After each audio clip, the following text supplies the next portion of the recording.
Today's webinar should run for about 15 minutes, and today's topic is photography basics. So we're going to look at how to make your photos more interesting using color and tips using a phone camera.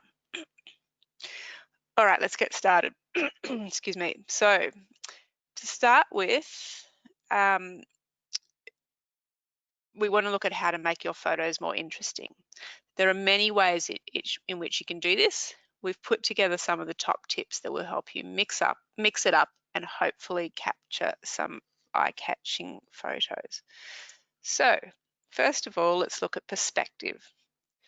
By simply changing our perspective, we can capture a moment from a different angle that we're not used to. And it's a great way to make your photos more interesting. The three examples we have for you are eye level, bird's eye view, and worm's eye view. So let's look at eye view. This is what the majority of our photos are taken in. It's not very interesting, but it's a great way of clearly communicating in your photo. Bird's eye view is a photo taken from above. The perspective is looking down on the subject matter and offers a unique perspective that we don't usually see. The bird's eye view is great to use when you're higher up on a building looking down. It can capture unique patterns of a landscape or highlight tops of buildings that we don't get to see. It's always a fun angle to capture children with your height advantage as well. Then we've also got the worm's eye view. So this is a photo taken from below. You might need to get down low to capture this type of photography, but the result offers another unique perspective. So it's a perfect way of capturing the greatness of large buildings and landscapes. When you're taking photos, maybe, think about bending down or standing on a ledge or whatever, not a high ledge, but finding different ways to change your perspective. So the next tip is to use reflections. So using a reflective surface within your photo can create symmetry and give an artistic touch to your photo. We've highlighted a few examples for you. So water surfaces, windows, and mirrors are all perfect for creating a reflection in your photograph. Our best advice would be to get nice and close to the reflective surface. This can help create a sense of symmetry or create a nice pattern. Then we look at frame within a frame. A frame within a frame is a technique when a visual element appears in your photo that creates a frame around your subject matter. So in the most literal example on the left, an actual frame is surrounding your subject matter. The purpose of using a frame within a frame is to help move the viewer's eye towards the subject. Using doorways, windows, and archways is an easy way of creating the frame within a frame effect. So next time you have your camera out, experiment by taking a photo from through a window, and remember to capture the frame of the window. So you can see a few examples here. Our next tip is to be camera ready. Always be camera ready. Have your camera or phone close by so you're ready as soon as the moment comes up. Sometimes we can be too slow to get our camera out, and by then the moment has passed. Often the best photos are the ones we capture right in the moment. They're spontaneous, so they create a raw emotional memory in time. Okay, next let's have a look at using color.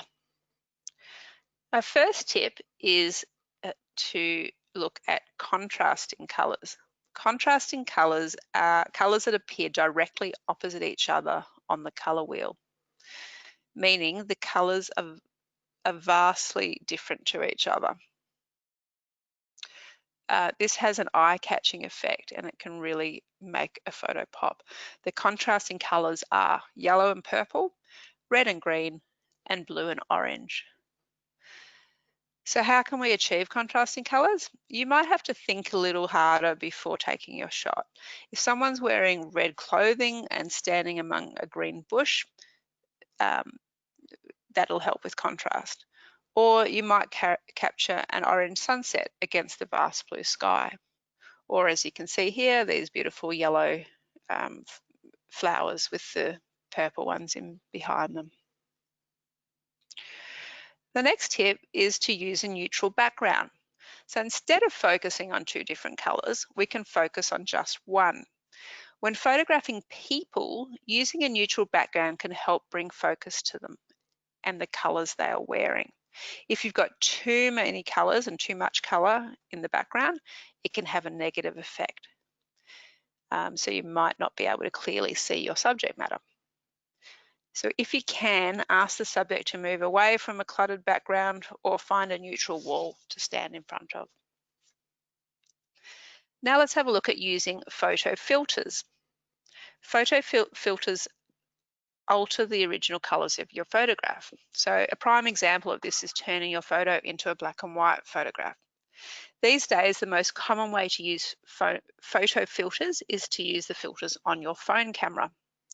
If you're using an iPhone, you can find the filters under the icon with 3 circles. Depending what iPhone you have and what operating system you're using, it may appear at the bottom of the screen or at the top, but it should be in your camera app. Clicking on the filters icon will bring up a series of filters to select from. You can use these filters either before you take the photo or by editing the photo once you've taken it. If you're using a Samsung phone, you can find filters under the icon that looks like a wand. Different phones might have different methods for filters, so you might want to do a Google search to find out more about your own phone. The Albumworks editor, so our program, also has 2 photo filter options. After you've placed your photo into your project, you can change it to either black and white or sepia tone. I'll show you a quick demonstration now. So I'm just going to pop into our editor. So this is our download editor. And I have put the same photo on the page 3 times just so that I can demonstrate this for you. So the top photo we're going to leave in black and white, in color.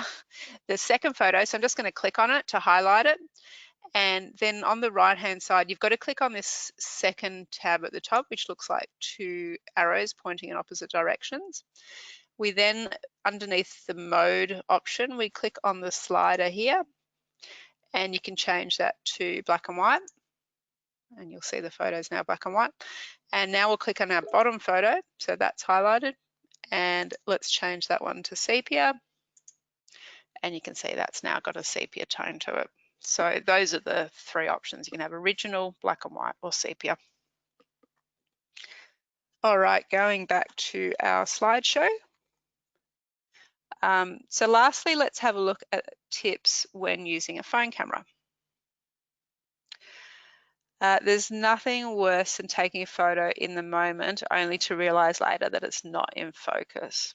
So before committing to taking the photo, simply tap on the subject matter on your screen and the camera will automatically bring the subject into focus. Very important. Secondly, let's look at cropping. So the great thing about camera phones is you can shoot now and crop later. So cropping is a great tool for removing any unnecessary content from the photo or if you want to center your subject matter. To crop a photo, open the photo on your phone and click on Edit. Then just select the cropping tool. It can look different on different phones, but it's normally something like this picture that I have on the right-hand side of this slide. It normally looks something like that. Next is deciding whether you want a portrait or a landscape photo. Using a phone, we find it very easy to hold it in portrait orientation. However, it's not always appropriate. It's good for photographing people, but if you're capturing a landscape photo, you should rotate your phone sideways to landscape mode. This will maximize the area of the photo you are capturing. So shooting in portrait would only capture more of the ground and the sky, which isn't ideal always for landscape.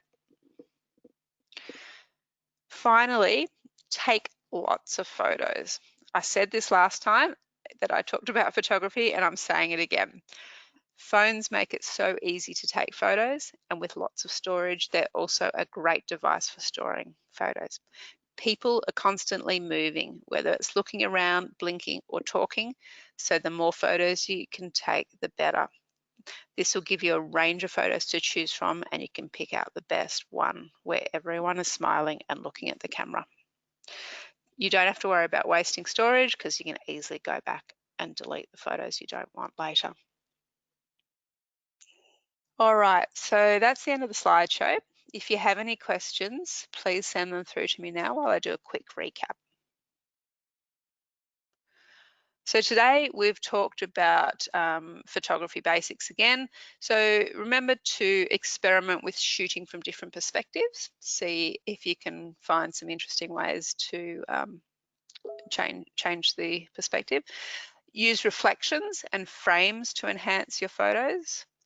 Use color and photo filters to your advantage, and take lots of photos and always be camera ready. So there's a few things you can go out and experiment with.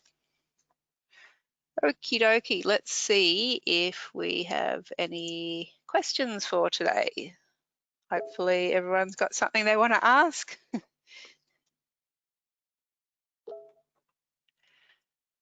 Right.